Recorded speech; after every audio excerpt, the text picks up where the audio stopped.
নমঃ বিষ্ণুপাদায় গৌরকৃষ্ণপ্রায় শ্রীমতে ভক্তি সর্বস্ব গোবিন্দে নামে গৌরাচার্য রূপায় শাস্ত্র সিদ্ধান্ত সংবিদে রূপানুগ রসাধ্যায় গুরুদেবায় তে নমঃ। সংসার সিন্ধু তরণী হৃদয়ং যদিশে সংকীর্তম মিথ রসে নমতে মনোচ্ছে প্রেমামৃত বিয়োগনে যদি চিত্ত বিদ্বেষ চৈতন্য তন্দের তরণে চলন প্রদাত কৃষ্ণায় বাসুদেবায় দেবকী নন্দনায় নন্দ গোপ কুমারায় গোবিন্দায় নমো নমঃ। সন্তাবতার বহুবা পুষ্কর নবস্য সর্বত ভদ্র কৃষ্ণ দন্য প্রভা তাসে প্রমোদ ভবতি বৃন্দানন্দ কলিকুঞ্জ শ্রদ্ধা সেবাদি তারিণী দাদা সত্য হরে প্রিয় দ্যুতিবিন্দে নমস্তে বৃন্দা দ্যুতিবিন্দে নমস্তে নারায়ণ নমস্কৃত নরং চৈব নরোত্তমঃ দেবী সরস্বতী ম্যাচং তত জয় মুদির। হরে কৃষ্ণ কৃষ্ণ কৃষ্ণ হরে হরে রাম রাম রাম রাম হরে হরে। শ্রীতং শ্রীতং নিত্যং গীতং গীতমুদা চিন্তিতং চিত্তং ভক্ত চৈতন্য নিত্যামৃতম চৈতন্য চৈতামৃত নিত্য করপান যা হইতে প্রেম ভক্তি কৃষ্ণ তত্ত্ব জ্ঞান। যাই হোক বৈষ্ণব ভগবান শুনুন, আমাদের আস্বাদন চলছেন শ্রী চৈতন্য চৈতামৃত আদিল্লা সপ্তদশ পরিচ্ছেদ। সপ্তদশ পরিচ্ছেদ আমরা কালে আস্বাদন করেছিলাম যে মহাপ্রভু এই গয়া যাত্রা করে তিনি ফিরলেন। আগের মতো উদ্যত্ত নাই, তিনি এখন বৈষ্ণব হয়ে গেছেন, সবসময় কৃষ্ণ কৃষ্ণ। তারপরে এসে শিবাসঙ্গনে সময় অদ্বৈত প্রভু আসলেন, নিত্যানন্দ প্রভু আসলেন, অদ্বৈত প্রভুকে বিশ্বরূপ দর্শন দিলেন, নিত্যানন্দ প্রভুকে ষড়ভুজ দর্শন দিলেন। ষড়ভুজ কি? শঙ্খ চক্র গদা। তারপরে তিনি যে ব্রজনন্দন শ্রীকৃষ্ণ শ্যামাঙ্গ পিতুবস্ত্র ব্রজেন্দ্রনন্দন, সেটা নিত্যানন্দ প্রভুকে দর্শন দিলেন। তারপর মহাপ্রভু তবে নিত্যানন্দ গোসাই ব্যাস পূজন নিত্যানন্দা বেশে কইলা মুসল ধারণ। সঙ্গে সঙ্গে মহাপ্রভুর আবেশ, মুসল ধারণ করলেন। তবে শচী দেখিলা রামকৃষ্ণ দুই ভাই, যেমন বলরাম তিনি মদিরা পান করতেন, আজ আমার গৌর সুন্দর তিনি মুসল নিলেন। সেখানে নিমাই আছেন, নিত্যানন্দ আছেন। এনাদের দেখে বুঝতে পারলেন এই যে কৃষ্ণ বলরাম। সচিমা দেখালেন, মা আমরা দুজন কে দেখো, আমরা দুজন তোমার নিত্য পুত্র। কেবল রোহিণী পুত্র বলরাম তদেকাত্ম স্বরূপে, বলরামেরও তদেকাত্ম স্বরূপ আছে, আবার স্বয়ং রূপ আছে। স্বয়ং রূপ বলরাম, তিনি যশোদার নিত্য পুত্র। কি করে প্রমাণিত হলেন? একদিন বলরাম মাকে একটু পরীক্ষা করার জন্য কৃষ্ণ অন্যত্রে গিয়েছিলেন। ঠিক কৃষ্ণের বেশ ভূষণ চূড়া বাঁশি ধারণ করে তিনি মায়ের কাছে গেছিলেন, যশোদা মায়ের কাছে। আর মা দেখেই সঙ্গে সঙ্গে হা পুত্র মুক্তি বলতে বিসর্জন করেছে। তখন বলরাম বুঝতে পারলেন যে আমার প্রতি মায়ের গোপালের যে ভাব, আমার প্রতি সেই ভাব মায়ের আছেন। সেটা সব তিনি দেখালেন। এবার তিনি সেই বেশটা পরিবর্তন করবেন, এমন সময় সামনে কৃষ্ণ এসে গেছে। আর সেই বেশটা লোকাতে পারেন। সঙ্গে সঙ্গে যশোদা দেখলেন একই রূপ, বলরাম আর কৃষ্ণ, মাত্র ভেদ কিন্তু একই সব। যেটা যশোদা দেখলেন দুই ছেলেকে তোলে করে নিয়ে, তোমরা দুজন আমার পুত্র। এই জন্য ওই নন্দলায় ওই কৃষ্ণের যেমন চূড়াবাসীর যেমন বেশ, হাতে মুরলি, ময়ূরপুচ্ছ, বলরামেরও ঠিক নন্দনের মাছ লেগে যাচ্ছে, ঠিক সেই বেশ। এই জন্য কেবল কৃষ্ণের তদেকাত্ম স্বরূপ না, আমার রাধা তথাত্ম স্বরূপ, আমার বলরামের তদেকাত্ম স্বরূপ আছে। আর স্বয়ং বলরাম যশোদার নিত্যপুত্র, এইটা তার দেখালেন ওই নন্দলায়। এই জন্য দুই ভাই, একজন মায়ের প্রিয় ছোট ভাই যশোদার প্রিয়, বড় ভাই নন্দ মহারাজের প্রিয়, সেই মূর্তি অপূর্ব করে অবস্থান করছেন এখনো নন্দলায়, সেটা দেখালেন। আর এখন শশীমাকে সেইটাই দেখালেন। এখন দেখছি নিমাই আর নিত্যানন্দ মহাপ্রভু হরধর রূপ ধারণ করলেন, বলরাম রূপ ধারণ করলেন, মুসুল নিলেন। দেখছি সেই তো কৃষ্ণ। তাহলে নাম মাত্র ভেদ, কিন্তু বস্তুতে এক। মাগো দেখালেন দুঃখ বদলিলা তো, তুই তো সিদ্ধান্ত করো, যেটা হাত দিচ্ছে সেটা অমূল্য ধন। ভাই তবে নিস্তার প্রভু জগাই মাথায়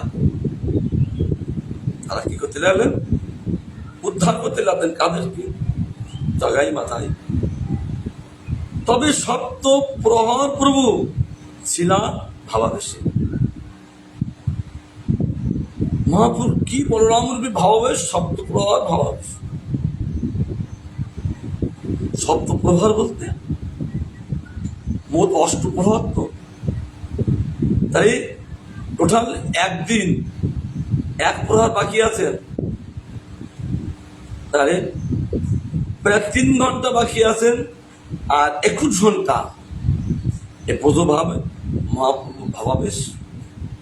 7 প্রহর সবে 21 ঘন্টা, 3 × 7 = 21, আর 3 × 8 = 24, একদিন। অষ্টপ্রহরে একদিন রাত। সপ্তপ্রহর মহাপ্রভু ভাবাবেশ, বোধে ভাবাবেশ। সপ্তপ্রহর ভাবাবেশ থেকে সকলকে সুখী করতে লাগলেন। দেখছেন এদিকে নিমাই, আবার দেখছেন তিনি কৃষ্ণ, আবার দেখছেন বলরাম, আবার দেখছেন তিনি নিত্যানন্দ। নদিয়াবাসী ভক্তগণ এই দেখে পরমানন্দে ভাসতে লাগলেন।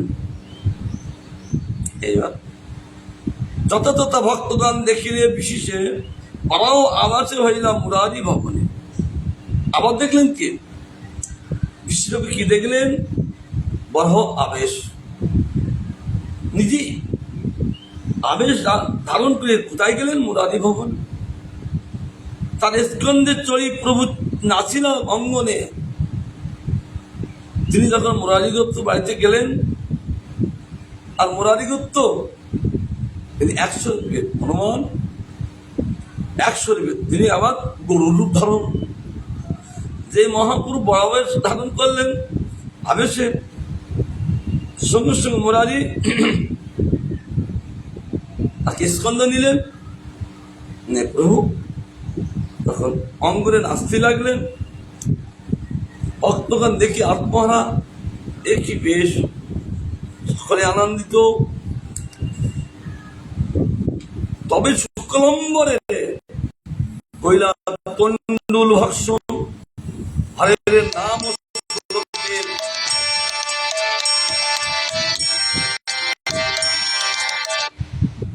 ফোন কর।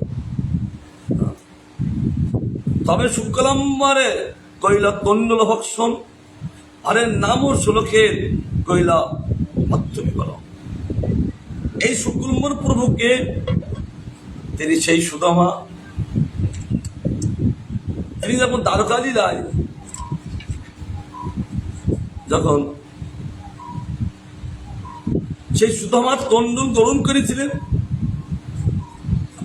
তবে সেই দাপুর যুগে তাকে প্রেম দিয়ে ধন্য করেননি, তাকে ধন্য করে ঐশ্বর্য সম্পদ দিয়ে ধন্য করেছে।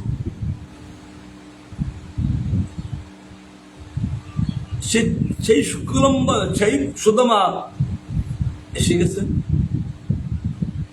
সেই ভাব তাকে প্রেম দিয়ে ধন্য করবেন কি, তার তন্ডুল খেয়ে। সঙ্গে সঙ্গে তিনি নারদী পুরাণের যে একটা শ্লোক আমরা প্রতিদিন বন্দনা করি, সেটা ভাবা পেছে বলতে লাগলেন কি, হরে নাম হরে নাম হরে নামই বা কেবলম কলো নাস্তেম নাস্তেম নাস্তেম গতিরন্যতাম। হরি নামে সত্য, হরি নামে সত্য, হরি নামে সত্য। হরি বিনা কলিযুগে জীবের গতি নাই, গতি নাই, গতি নাই।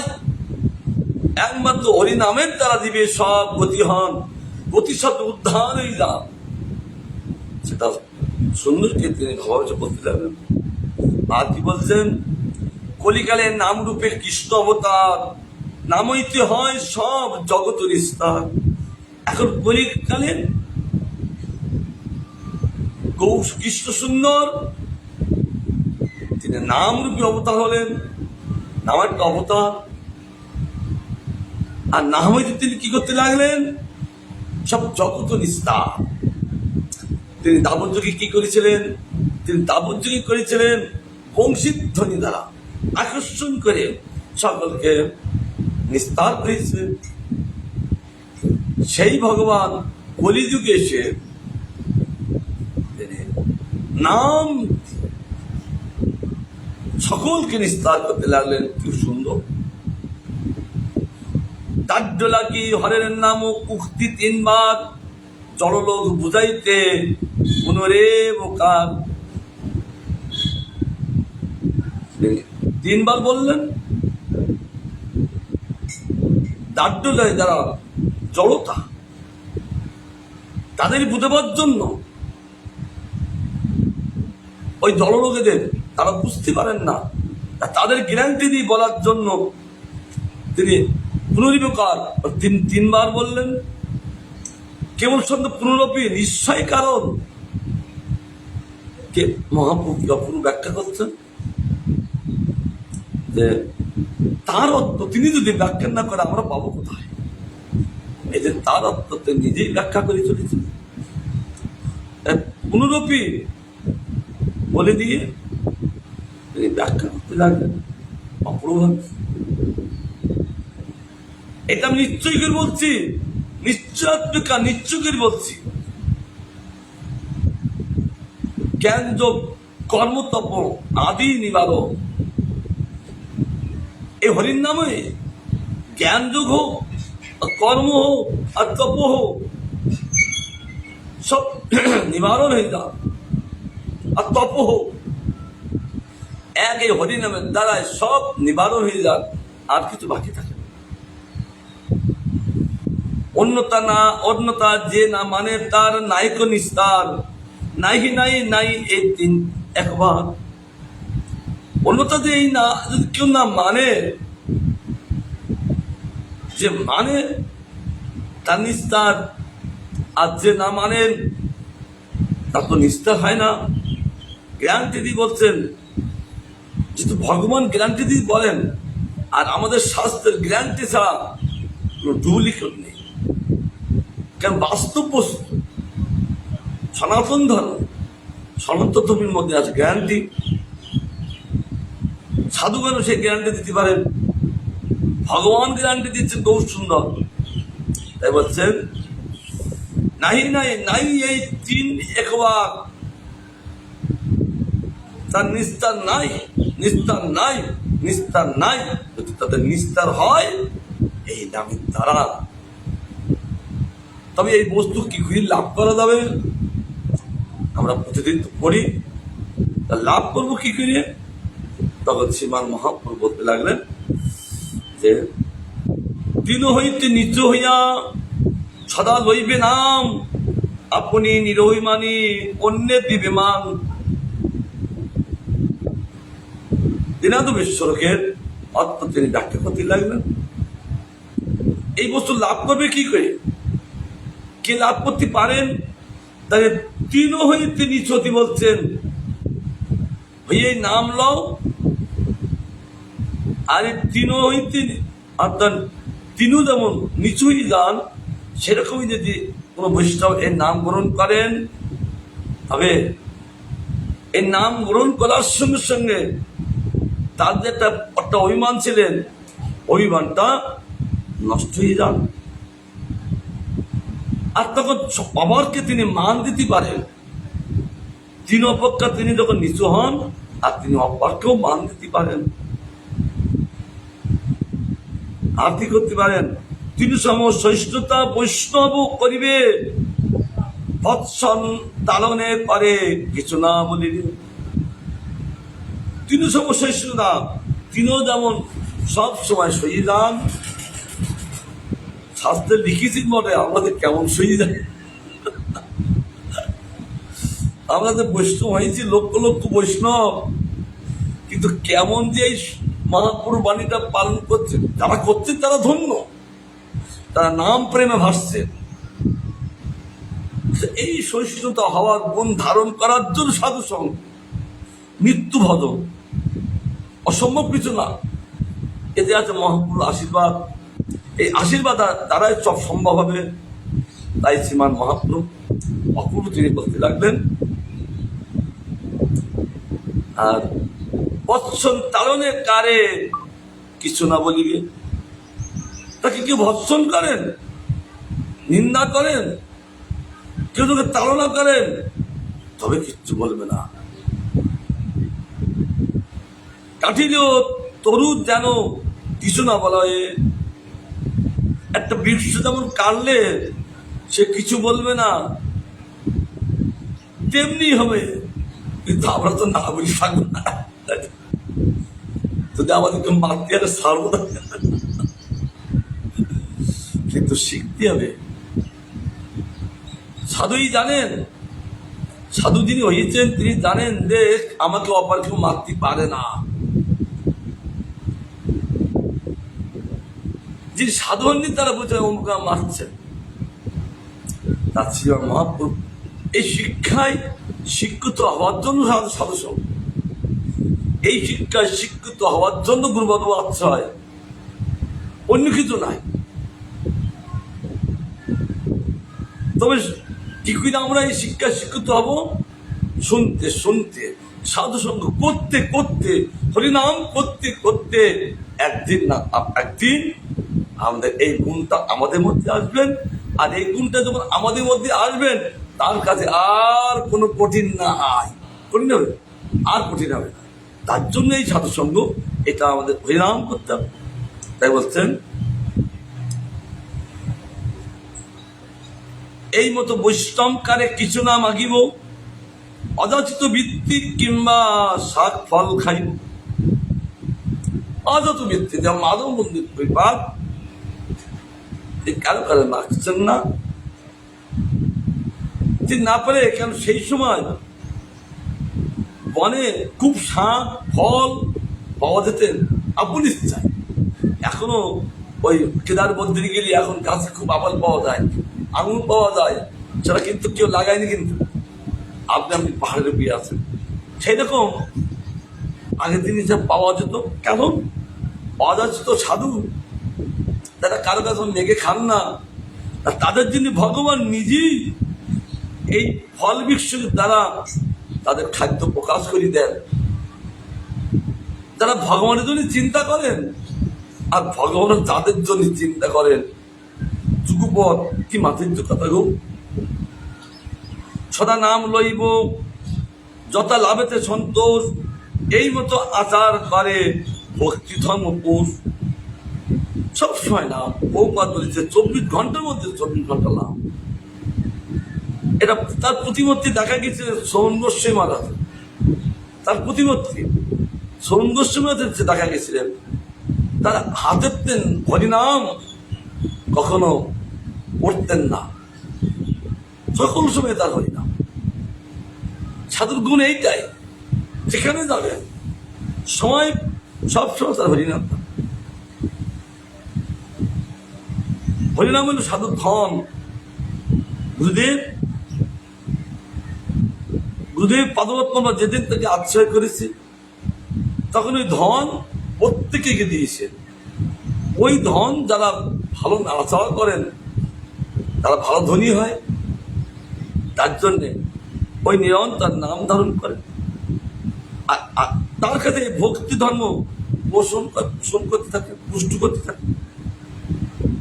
সঙ্গে বলার পরে যে শ্লোকটার ব্যাখ্যা হলেন শ্রীমান মহাপ্রভু, যে কথা করে রাধারানী বলেছিলেন, দিনাদ নিচেন তরে বসৈষ্ণ অমানে না মান দেন কীর্তনেয়া সদাবতী।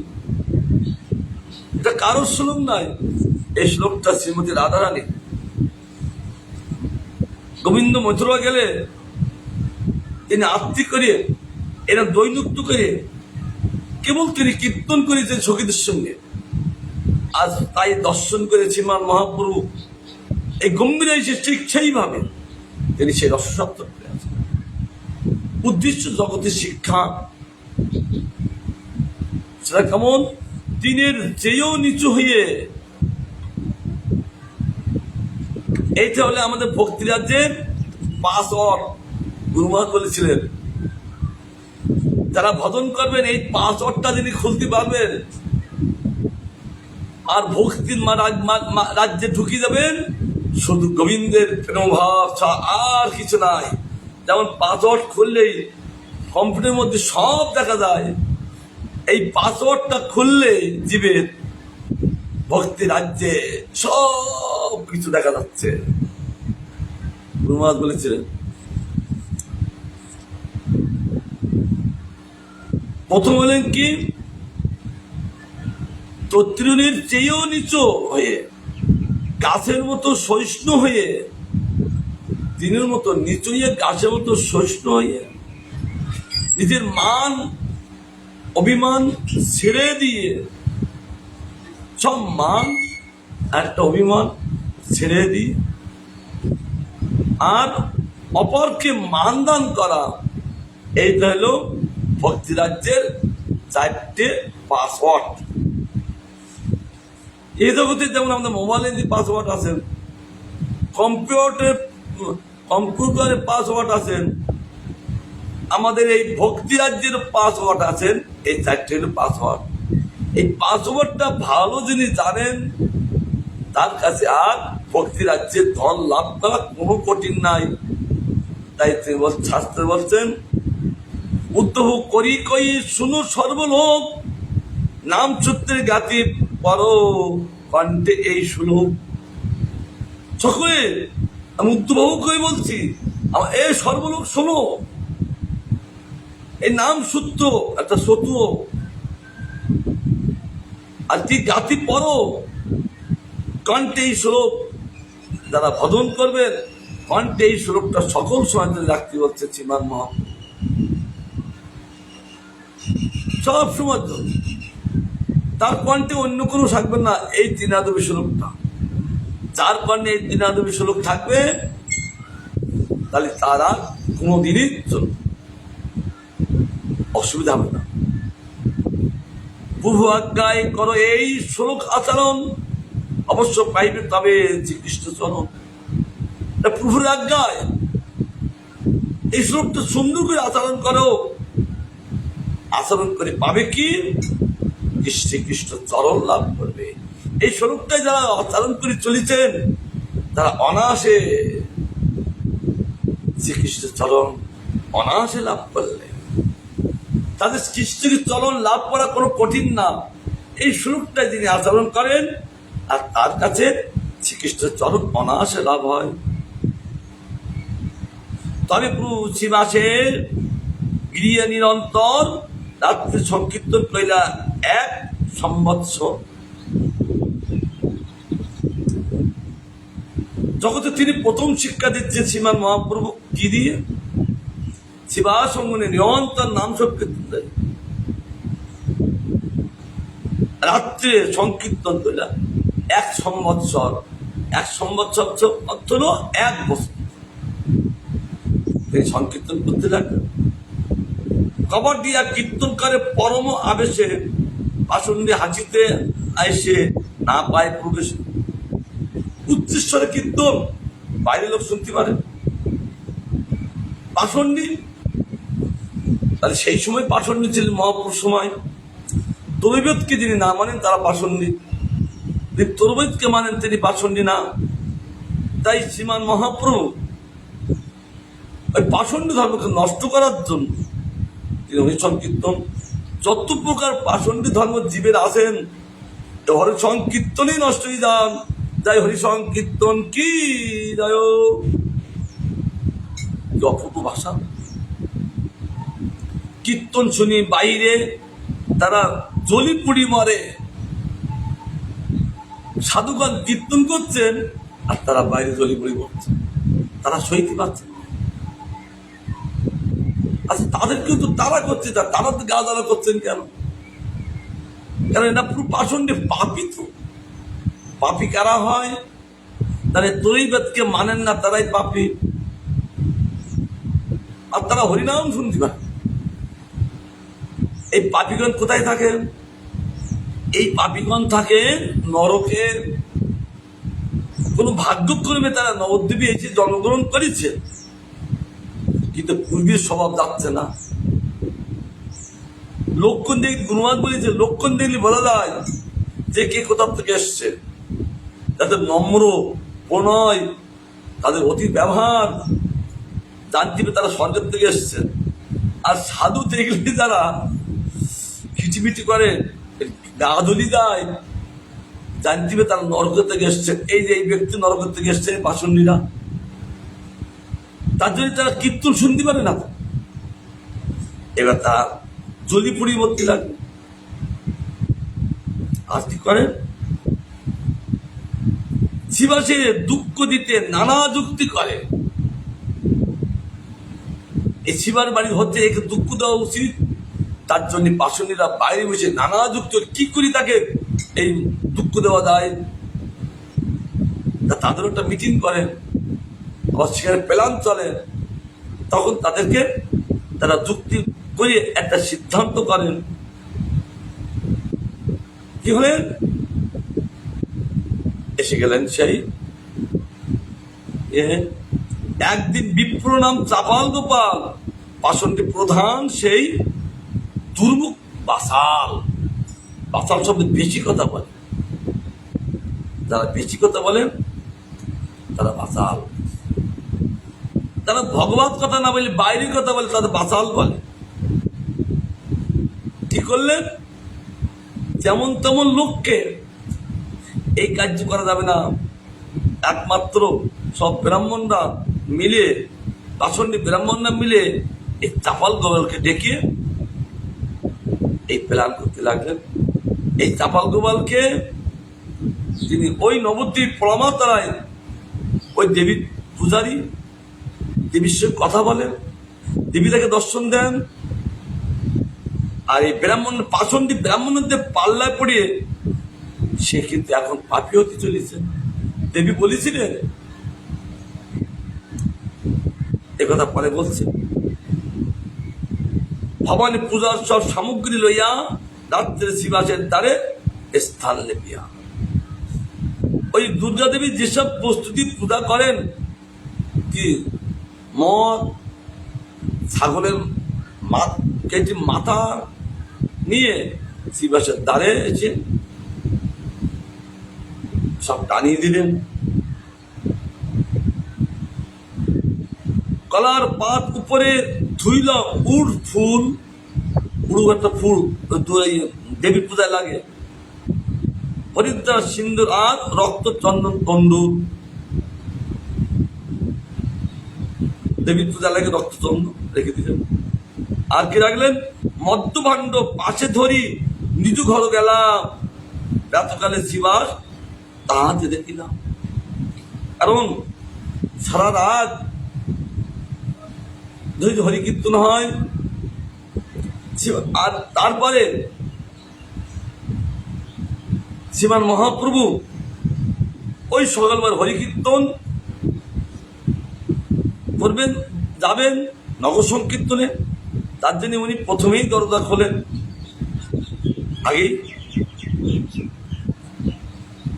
কারণ এই হরিকীর্তনের বিধান ছিলেন না। এই হরিকীর্তনের বিধান আমার নিত্যানন্দবাবু শিখিয়েছে। কারণ সকলে মিলিত হরিকীর্তন করলেন, আর সকলে মহাপ্রভুর যে ওই প্রেম রস আস্বাদন করলেন সকলে। আর ভগবান কেমন বস্তু জীবকে জানাবার জন্য তিনি বলছেন, নিত্যানন্দ বলছেন, প্রভু তুমি আমাদের যে করুণা এই প্রেমরা আস্বাদন করালে, আমাদেরকে ধন্য করলে, তাই নগরবাসীদের তুমি একটু দর্শন দিয়ে তাদেরকে ধন্য করো, তুমি নগর সংকীর্তন করি। কেন কলিযুগে তারা আর অধন্য থাকবেন কেন? আমাদেরকে ধন্য করলেন, এই নাম সংকীর্তন দিয়ে তাদেরকে ধন্য করো। মহাপ্রভু কি বলতে লাগলেন? মহাপ্রভু নিত্যানন্দ কথা শুনে, কারণ নিত্যানন্দ প্রমায় তিনি সঙ্গে তিনিও যাবেন, আরো ভক্তগণ যাবেন। তখন সমস্ত নিত্যানন্দ কথা শুনে সব ভক্তদের আনন্দ হয়, নগর সংকীর্তন বেরোবে। শিবাস যখন দরজা করলেন, বড় বড় লোক সব আনিল ডাকিয়া, সবারে কয়ে শিবাস হাসিয়া হাসিয়া। গ্রামের সব বড় বড় লোক ছিলেন, যারা জ্ঞানী গুণী, তাদেরকে ডেকে নিয়ে বললেন, দেখুন আমরা সারা রাত্রি এই করি, এই প্রমাণ করে দেখিয়ে দিয়েছেন।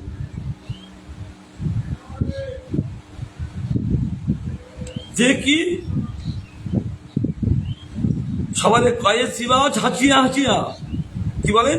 নিত্য রাত্রি করি আমি ভবানী পূজন, আমার মহিমা দেখো ব্রাহ্মণ সজ্জন। আজ যখন আমি নিত্য ভবানী দেবী পূজা করি, এই রক্ত মাংস দেখুন আমরা এই করি, আমরা ব্রাহ্মণ সজ্জন, সজ্জন আমি ভালো ব্যক্তি দেখুন। তবে সব শিষ্ট লোক করে হাহাকার হায়ার, তারা শিবাসের সকলের ছেড়ে হরিকীর্তন ছাড়া কিছু করেন না, তারা এই কিছু করেন না, তারা দুঃখ পেতে লাগবে। শিষ্ট ব্যক্তি যারা ঐছে কর্ম এটা কইলা কোন দুরাচার, সেই শিষ্ট ব্যক্তি বলে এই সে কর্ম কোন দুরাচার করল, তারাও রেগে গেছেন, তারাও দুঃখিত শিবাসের অন্তর থেকে। আমার শিবাস তিনি কি করলেন? তিনি চিন্তা করতে লাগলেন, হায় দেখি দুর্জন ব্যক্তি আমাকে কি ভাবে আমাকে নিন্দা করতে চাচ্ছেন। শ্রীমান মহাপ্রভু তিনি নগরসংকীর্তনে যাবেন, শ্রীবাসকে দেখে শ্রীবাসকে বলছেন, শ্রীবাস তোমার আজকে মনে দুঃখ কেন? সঠিক বলা কারো ভগবানকে বলছেন না। তুমি তো প্রভু অন্য কিছু নয়, কারণ সারা রাত ধরে আপনার সঙ্গে হরিকীর্তন করলাম, আর আপনি নগরে যাবেন, তারপর অনেকক্ষণ দেখবো না, তার জন্য আমার দুঃখ। শ্রীমান মহাপ্রভু বসতে আর কি বাকি থাকেন যে ভগবান শিবাস কথা মিথ্যা বলুনি, কিন্তু সত্যটা তুমি বললে না। মহাপ্রভু বললেন, শিবাস হ্যাঁ এই কথা তুমি আমাকে অনেকে দেখতে পাবে না, তোমার কৃষ্ণভক্ত ভগবানকে না দেখে তারা কষ্ট পায়, দুঃখ পায়। কৃষ্ণভক্ত নিরন্তর কৃষ্ণকে দেখেন, আর গৌর ভক্তরা নিরন্তর গৌরকে দেখেন। তারা ক্ষণকাল যদি না দেখতে পান, তারা দুঃখ প্রকাশ করেন। তাই মহাপ্রভু বললেন নিজে, তুমি কথা মিথ্যা বলনি, কিন্তু সত্যটা তুমি বললে না। তখন তিনি মহাপ্রভু বলছেন হাড়ি মানে ডোম আনিয়া সব দূর করে আইল আর জল গোমাই দিয়া সেই স্থল লিপাইল। 3 দিন ওই সেই গোপাল চাপাল সর্বাঙ্গে হইল কুষ্ঠ, ভয়ে রক্তধার। তখন বলছেন আমি জানি এই চাপাল গোপালের কাজ না, আমি বলছি যে বৈষ্ণবকে দুঃখ দেয় আমি তার এই দুঃখ দিয়ে আমি সইতে পারি না। তো আমি বলি যে তোমার এই কর্ম করলো তার 3 দিনের মধ্যে তার কুষ্ঠ হোক, ভক্তের কষ্ট ভগবান সইতে পারেন না। বলার সঙ্গে সঙ্গে চাপাল গোপালের সর্বাঙ্গে কোনো অঙ্গে বাদ নাই, সব অঙ্গে কুষ্ঠ রোগ, রক্ত বই চলতে লাগলেন, মাংস খচি খচি করতে লাগলেন, অসহ্য বেদনা দুঃখে জলবায়ু অন্তর গঙ্গা ঘাটে বৃক্ষতলে রহে বসিয়া কি করতে লাগলেন, সর্বাঙ্গে বেড়ি কেটে কাটে নিরন্তর কীট পোকা বসে গেলে পোকায় না, দেহের মধ্যে পোকায়। আর কারো এই ছেলের পুষ্ট সে মহাপ্রভু দক্ষিণ ভারতে যাওয়ার সময় নাম হইলেন বাসুদেব পুরো, কিন্তু তার কোনো কষ্ট ছিল। আরো পোকাটা পড়ে গেলে কি করতেন, এই চৈতন্য পণ্য আছেন, পোকাটা পড়ে গেলে ওদের ক্ষেত্রে খা। তাই দেখি মহাপ্রভু আনন্দ লাভ করেছিলেন। ভক্তদের থাকে এই লোক ভক্ত, কিন্তু এ সইতে পারছেন না, কারণ তখনই মাংস খায় তার চলে যাচ্ছে। একদিন এই কষ্ট সহ্য করতে না পেরে দেবী কি বলছে, এই দেবী আমি তোমারই সেবা করি আর আমার এই দুর্গতি কেন হচ্ছে। দেবী যখন ওই মূর্তি ফেটিয়ে মূর্তি আছেন তো প্রত্যেকে আবির্ভূত চাপালকে বলতে লাগলেন, চাপাল তুমি যখন এই শিবাসের চরণে অপরাধ করতে গেছো, তুমি কি আমাকে একবার জানিয়ে গিয়েছিলে বলো,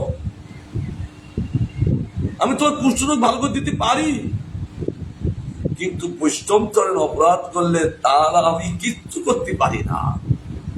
আমি তো তোমাকে সেবা করি, আমার সেবা করো বটে, কিন্তু তুমি যখন এই শিবাসের বাড়িতে এইসব করতে গিয়েছিলে আমাকে একবার জানিয়ে গিয়েছিলে, তুমি তো যেখানে যাও আমাকে জানিয়ে যাও। দেবী বলতেন চাপালকে তুই যেখানে যাই বলে মা আমি আসি, তাকে আশীর্বাদ করতেন।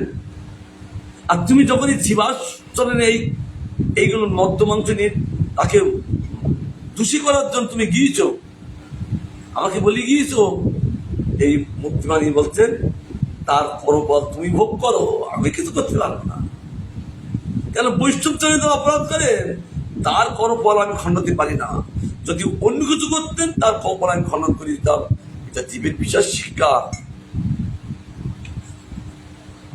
অসহ্য বেদনা দুঃখে জলের অন্তর আর গঙ্গা ঘাটে বৃক্ষতলে রহিত বসিয়া একদিন বলে কিছু প্রভুকে দেখিয়া, কেন তিনি ওই গঙ্গা ঘাটে বসে আছেন আর প্রভু নগর সংকীর্তন করতে বেরিয়ে গেলেন।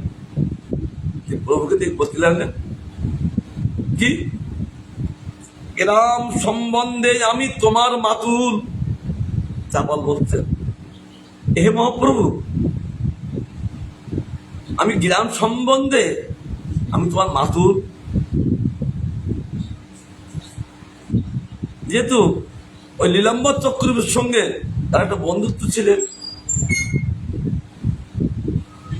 সেই শিবের একটা সম্পর্ক ছিলেন। আর ভাগিনা মুই কুষ্ঠ ব্যাধি ধিয়াতে ব্যাকুল।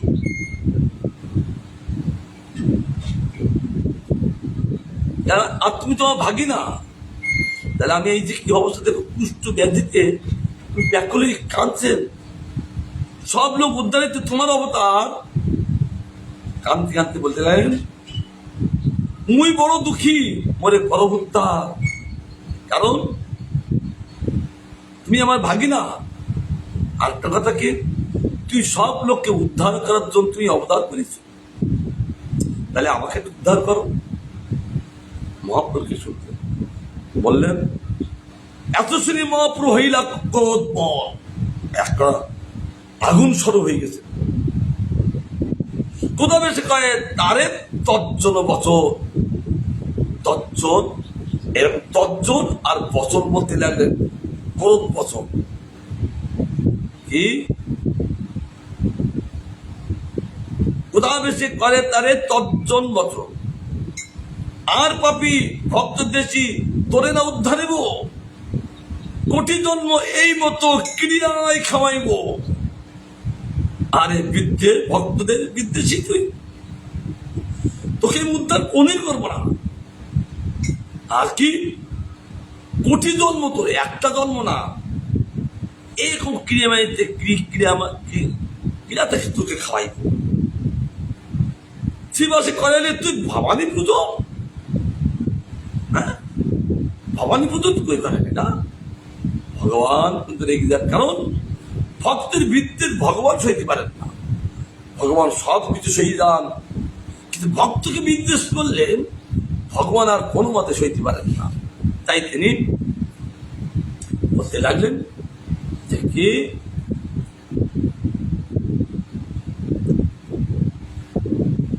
কোটি জন্ম হবে তোর রৌরবে পতন। আগে কি বললেন, কোটি জন্ম তোকে এরকম ক্রিমাতে খাওয়াইব, তারপরে কোটি জন্ম তোকে এই নরকে পতন করাবো, নরকে ফেলে দেবো তোকে। বৈষ্ণব চোর অপরাধ করলে কে কোটি জন্ম তার ক্রিয়া খাবে, পোকা খাবে, আর কোটি জন্ম তোকে নরকে থাকবে। পাষণ্ডী সঙ্গে মোর অবতার, তখন দিদি মুক্তি ধারণ করলেন মহাপ্রভু। পাষণ্ডী দলন করার জন্য আমার এই অবতার। পাষণ্ডী সঙ্গে ভক্তি করিব প্রচার। আমি যারা তরুই বেদকে তিনি না মানেন, সাধুদের তাদের নিন্দা করেন, তাদেরকে আমি একেবারে সংহার করে দেব। এই জন্য আমাদের অবতার। এত বলে গেলা প্রভু করিতে গঙ্গা স্নান, সেইভাবে দুঃখ ভোগে না যায় পরাণ। বলে তিনি গঙ্গায় স্নান করতে গেলেন, কিন্তু সেইভাবে কি করতে লাগলেন, কি দুঃখ কি কিন্তু তার প্রাণটা যাচ্ছে না, যাবে না তো। তার প্রাণ যাবে কি, মৃত্যুর শয্যায় যাচ্ছেন, আবার এই তাকে ভোগাচ্ছেন। কারণ মৃত্যুটা তো কার হাতে, জীবের মৃত্যু হলো ভগবানের হাতে। জীবের মৃত্যু, আবার জীবের জন্ম সেও ভগবানের হাতে। জীব যেন মনে করেন না যে আমি জন্মগ্রহণ করছি আর আমি ইচ্ছে করি, অনেকে বলে মরি যাবো, অত সস্তা। মৃত্যুটা তার হাতে, অর্থাৎ মৃত্যুবরণ করার মতো হয়ে গেছেন, কিন্তু মৃত্যুবরণ করছেন না। বলে তুই আগে এগুলো ভোগ, 1 কোটি জন্ম তোর গিয়ে খা, পোকা খা, তারপর 1 কোটি জন্ম তোকে ওই নরকে পতন করাবো।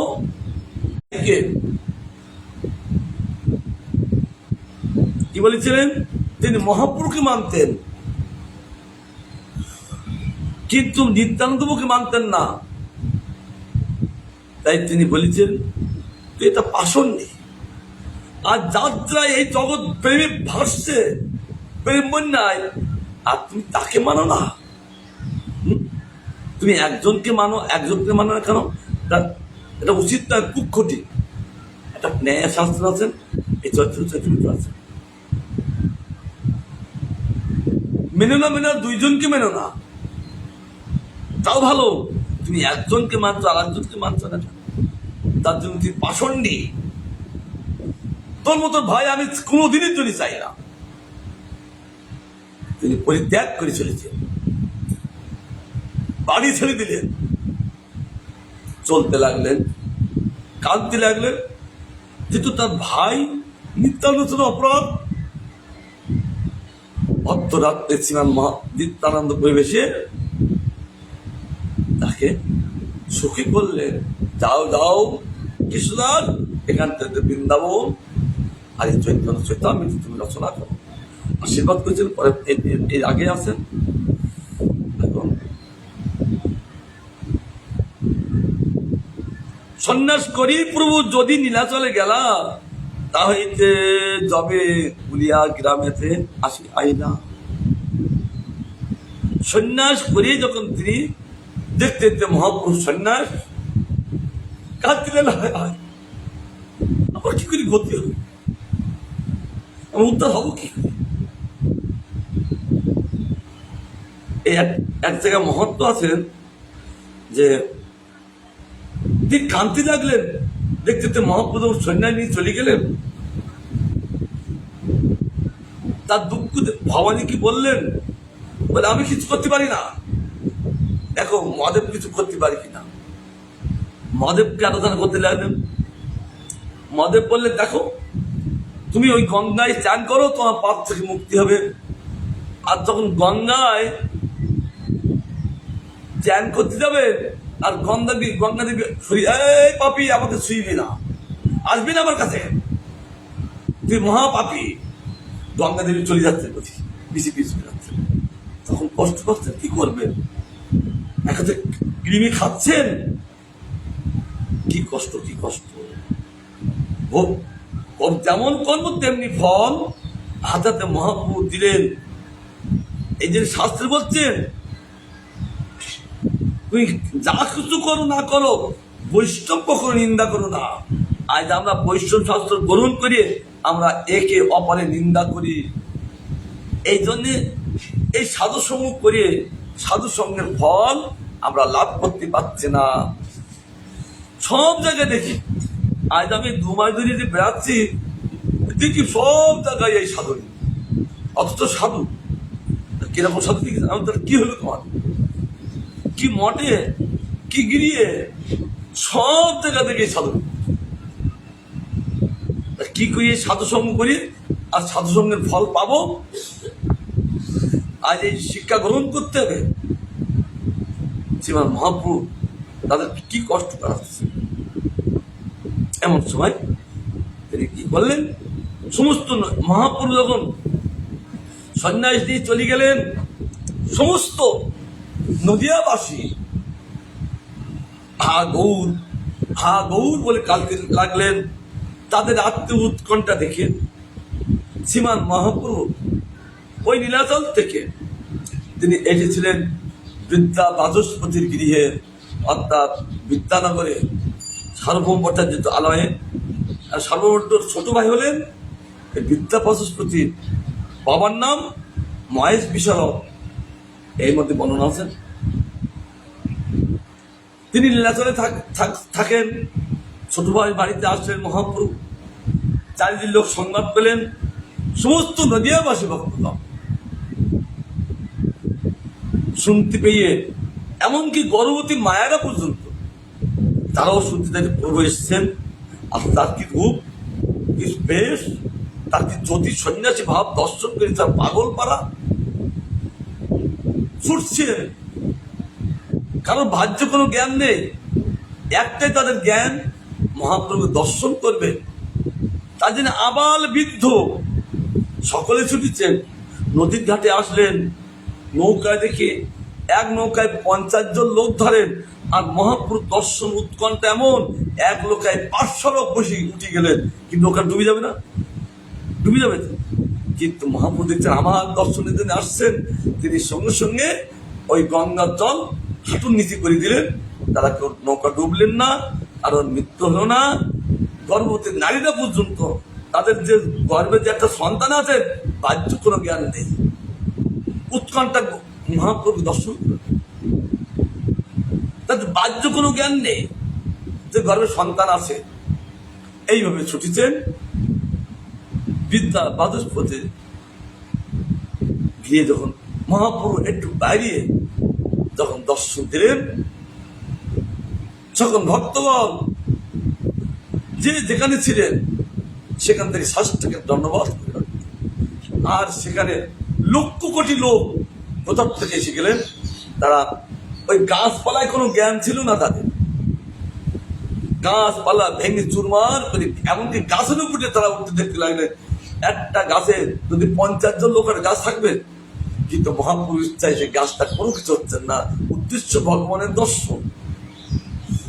তারপরে ছিলেন মহাপ্রভু কাউকে না বলে, তারা কেউ ঘরে যাচ্ছেন না, একবার তারা দর্শন পেলেন, আবার প্রভুকে দর্শন করার জন্য তারা সেখানে দাঁড়িয়ে আছেন। রাত্রিতে কখন পালিয়ে চলে গেলেন ওই কুলিয়া গ্রামেতে কেউ জানেন না, এমনকি বিদ্যা বাচস্পতি তিনিও জানেন না। সকালে উঠে মহাপ্রভুকে দেখছেন না, তিনি কাঁদতে লাগলেন।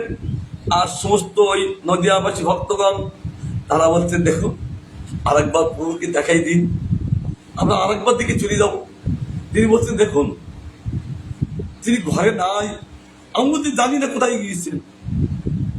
বলছেন তারা জানেন না, উনি অনেক সময় কি লুকিয়ে রাখেন, তো সবাই জানেন, দর্শন দেন না। তারা বলেন না এখন না পরে হবে। তিনি সেইভাবে বলছেন, না দেখুন আপনি একা কেন আস্বাদন করবেন, তার দর্শন করি আমাদের দেখান। তিনি বারবার বলছেন, তারা মানছেন না তার কথা। আর তারা রেগে গেছেন, কি তাকে দেখালে কি তোমার ক্ষতি হবে, তুমি এরকম কেন, উল্টোপাল্টা তাকে গালি দিচ্ছেন। আর তিনি হাত চোখ করে বসতে লাগলেন, প্রভু তুমি কোথায় চলে গেছো, এই ভক্তগণ আমাকে গালি দিচ্ছেন, তুমি একটু আমাকে জানিয়ে দেন। তিনি সঙ্গে সঙ্গে একজন পাঠালেন যে মহাপ্রভু কুলিন গ্রামে চলে গেছেন। আর সমস্ত ভক্তগণকে বিদ্যা বাচস্পতি বলছেন, দেখুন আপনাকে আমাকে গালি দিচ্ছেন, দেখুন কোথায় আছে। তিনি কুলিন গ্রামে গিয়েছেন, কুলিয়া গ্রামে। সেখানে সব লোক ছুটেছে সেই কুলিয়া গ্রামে।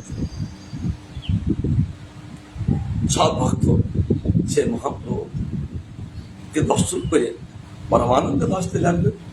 মহাপ্রভু তো প্রাণ হলেন, তারা এখন করতে লাগবে। এখন চাপাল দেখছেন এই সুযোগ, তিনিও কি করছেন। তবে সেই পাপী লইলা প্রভুর চরণ, হিতোপদেশ কইলা প্রভু হইয়া সকরুণ। কারণ ভগবান তো দেখছেন না, প্রচুর কষ্ট করছে, কেবল কাঁদছেন। আর কেবল মহাপ্রভু করতে লাগলেন। তার চরণ, মহাপ্রভু চরণ যখন ধরলেন, তার মহাপ্রভু সকরুণ কিছু করুণ হলেন। শিবাস পণ্ডিতের স্থানে হইয়াছে অপরাধ, তা দাও দেহ যদি করেন প্রসাদ। আমার তো অপরাধ করুনই তো, তাই তোমার উপায় বলে দিচ্ছি। ভগবান বলি দেন সব। ভগবান আর কোন ভগবান বলেছিলেন বলো, তুমি যার চলেন অপরাধ করিত তার কাছে দাও ক্ষমা মাগো। দুর্বাসাকে ভগবান বলেছিলেন আমি কিছু করতে পারবো না, তুমি অমৃত চলেন অপরাধে, সে যদি ক্ষমা করে তবে আমার কিছু নাই। এখন সেই আবার সেই লীলা তো সেটা করেছে অমৃতের দ্বারা। আর এই জগতে শিক্ষা দিলেন মহাপ্রভু শ্রীবাসের দ্বারা। এই ভাগবতে দিচ্ছেন অম্বরীশ মহারাজের দ্বারা জগৎকে শিক্ষা, কার দ্বারা, দুর্বাসার দ্বারা, তাই তো। আর এখানে কার শিক্ষা দিচ্ছেন, চাপালের দ্বারা। যুগবাদ দিলাম, ও মা কি ভাষা, কি যাও সেখানে ভগবান বলেছেন তুমি দুর্বাসা তুমি ওই অম্বরীশ কাছে যাও, সে তার চরণে পড়ো, সে ক্ষমা করলে আর কোনো তোমার দোষ থাকবেন না। ঠিক যুগপথ সেই লীলা আমার মহাপ্রভু ওই চাপালের দ্বারা বললেন, যাও তোমার অপরাধ হইল শ্রীবাসের চরণে, তার জন্য সে যদি তোমার প্রসাদ করে আমার কোনো অসুবিধা নেই। তবে তোর হবে এই পাপ বিমোচন। তবু মহাপ্রভু এগিয়ে আছেন। তবে তোরটা কখন আর জানেন, তখন রেগে যাওয়ার, তাই না। আমরা বসে গিয়ে আছি কিন্তু ভালো একে সম্মান দিচ্ছে, আর তোমার রেগে যাবে না তো এও তুই তেমনি, কারণ কোনো জ্ঞান থাকে না তো। আজ আমার মহাপ্রভু তারও ক্রোধ, কারণ মহাপ্রভু ক্রোধ করেন না, তবে ভক্ত বিদ্বেষ না হলে তিনি আর সইতে পারেন না, ক্রোধ প্রকাশ করেন। কারণ ভক্ত বিদ্বেষিত পারে তার ক্রোধ প্রকাশ করেন। তবে তোর হইবে এই পাপ বিমোচন, যদি কোনো ওইতে নাই করো আচরণ। বলো, তোকে আমি উপায় বলে দিচ্ছি, কোনো যদি আর কোনোদিন যদি এই আচরণ করবে না তো। এই কথাটা মহাপ্রভু কাকে বলেছিলেন? জগাই মাতাকে, এই তোদের পাপ আমি সব নিচ্ছি, তোরা কোনো আর পাপ করবি না তো। তারা বলতো আর না রে বাপ, সে পাপ করি যা ভুগলাম, আর না রে বাপ। আর এই চাপালো বলতে লাগলেন, প্রভু আর চাপালো বলতে লাগলেন, প্রভু আর পাপ করবো? বলে এই ওই ব্রাহ্মণদের কথা শুনিয়ে আজ আমি কি অপরাধী পড়লাম। এই জন্য কারোর কথা শুনি যদি কিছু করা হয় না, তার ভক্তি হয়। এই জন্য আগে নিজে নিজে বিচার করতে হয়। এর ওর কথা শুনি যদি অপরকে মারা যায়, আর সে তো পালিয়ে যায়, এবার ওই ধরা পড়ি ওই মাছ খায় না। এরা হয়েছে কিন্তু সত্যভামার বিবাহের সময় ওই কিছু বর্মা আর ও যুক্তি ছিল, এই বসেন। আর তার শতধন না, এই শতাধিক তোকে কন্যাটা দেবার জন্য বলেছিল, এখন দিল না কৃষ্ণকে দিল, ওর প্রতিশোধ নেই। তা বলছে এখন যদি তারপর কি হবে? আরে আমরা তো আসি, আমরা তো আসি। এবার ওই পক্ষে কি করলি বলতো? উকসি দিলেন। এবার উকসি পেলেন, শক্তি পেলেন, আমরা তো আসি। এবার সঙ্গে সঙ্গে সত্যাজিৎকে মেরে দিলেন। এইবার মেরি তখন তার পশ্চ নিয়ে ছুটি লাগবে। এবার যতসময় কৃষ্ণ বললাম, এখন এই কৃষ্ণ বললাম এসে গেছেন। এবার বলছে আমার রক্ষা করো। ওরে সর্বনাশ, কৃষ্ণের সঙ্গে আমরা লড়াই করতে যাবো? আমরা পারবো না। তো তুমি বললি কেন? এ তারা কেটে বললো। এই জন্যে এই তামাল বলছেন, এই ব্রাহ্মণদের কথা শুনে আজ আমি এই আর না রে বাপ, আমি আর কারোর কথা শুনবো না, শুনিয়ে বৈষ্ণব অপরাধ করবো না। তবে কি ভাষা দিচ্ছেন না? তবে বিপ্র লইল আসি শিবাস স্মরণ, তার কৃপায় পাপ তার হইল বিমোচন। যাও, তোমার মেডিসিন আছে শিবাসের কাছে, সে সন্তুষ্ট রূপ মেডিসিন তোমাকে দিলি। তোমার যত প্রকার রোগ হয়েছেন, ওই কৃমি খাচ্ছেন, আর নরকে তুমি পড়ছ সব থেকে। নরকে যায়নি, নবদ্বীপ আছেন, তার নরক কি হল? কারণ তারা আলাদা নরকে যেতে হচ্ছেন না তো, ওই যন্ত্রটাই নরকের যন্ত্রণা, তাই তো। এই জীবের যত বড় বেদি হয়, ওই বেদি কিন্তু নরকের বেদি। জীবের কাছে কি আসছেন? এখানেও ভোগ করায় নয় ব্রহ্মারাজ।